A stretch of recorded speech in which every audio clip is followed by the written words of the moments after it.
Hello everyone, আসসালামু আলাইকুম। কেমন আছেন আপনারা? ইফাত কিচেনে আপনাদের সবাইকে স্বাগতম। আজকের পর্বে আপনাদের জন্য নিয়ে এসেছি আস্ত আমড়ার ঝালটক মিষ্টি আচার রেসিপি। এই আচারটা খেতে অনেক বেশি মজাদার হয় বন্ধুরা। তার জন্য এখানে আমি 1 কেজি বড় সাইজের আমড়া নিয়েছি। আমড়াগুলো অনেক বেশি পরিপক্ক ছিল। একটা পিলারের সাহায্যে খুবই পাতলা করে খোসাগুলো আমি ছাড়িয়ে নেব। তারপরে একটা পাত্রে আমি পানি নিয়েছি। এখন আমড়াগুলো পানির ভিতরে দিয়ে হাত দিয়ে কষলে সুন্দর করে ধুয়ে নেব। আমড়ার খোসা ছাড়ালে কিন্তু আমড়া থেকে অনেক কষ বের হয়। এই তো আমি আমড়াগুলো ধুয়ে নিয়েছি। এখন একটা ছুরির সাহায্যে আমড়াগুলো একটু কেচে নেব।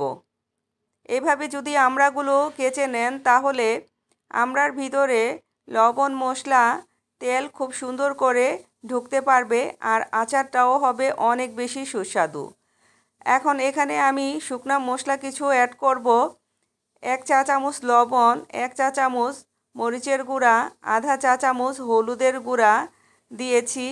এখন হাত দিয়ে আমি খুব সুন্দর করে মশলাটা মাখিয়ে নেব।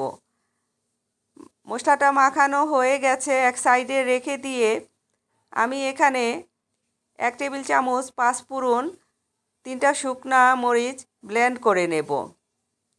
একেবারে মিহি করে ব্লেন্ড করব না, একটু দানাদার থাকবে।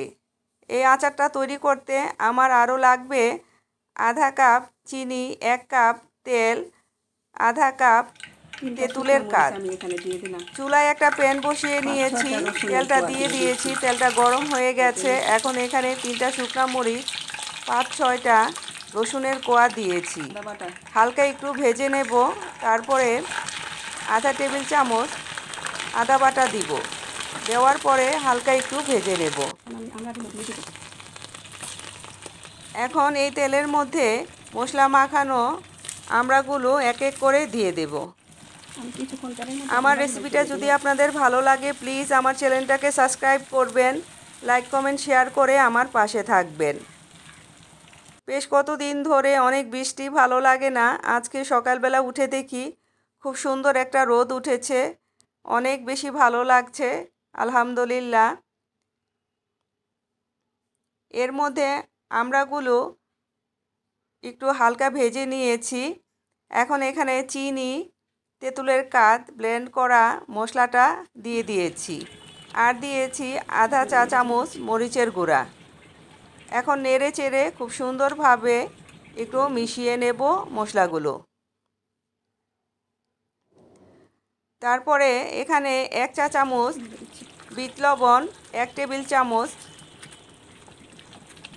কাসুন্দি দিয়ে দেব। এই কাসুন্দির পরিবর্তে আস্ত সরিষা বেটেও আপনারা দিতে পারেন। এই বিট লবণটা অবশ্যই দিবেন আচারের মধ্যে, তাহলে আচারের টেস্টটা অনেক গুণ বেড়ে যাবে।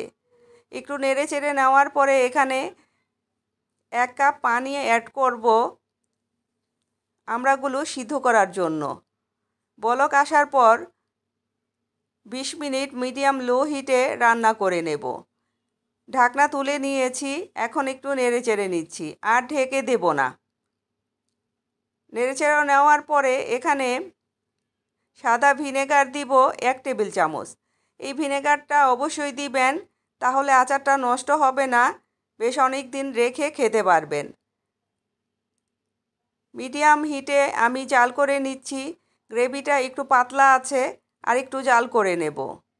এই তো গ্রেভিটা ঘন হয়ে গেছে। আমার আচারটাও কিন্তু কমপ্লিট হয়ে গেছে। গ্যাসের চুলাটা আমি অফ করে দিয়েছি। দেখেন মাশাআল্লাহ ফাইনাল লুকটা। অবশ্যই ট্রাই করবেন, আশা করি অনেক বেশি ভালো লাগবে। যাই হোক, ভালো থাকবেন, সুস্থ থাকবেন, আমার জন্য দোয়া করবেন। দেখা হবে নতুন কোনো রেসিপিতে। আল্লাহ হাফেজ।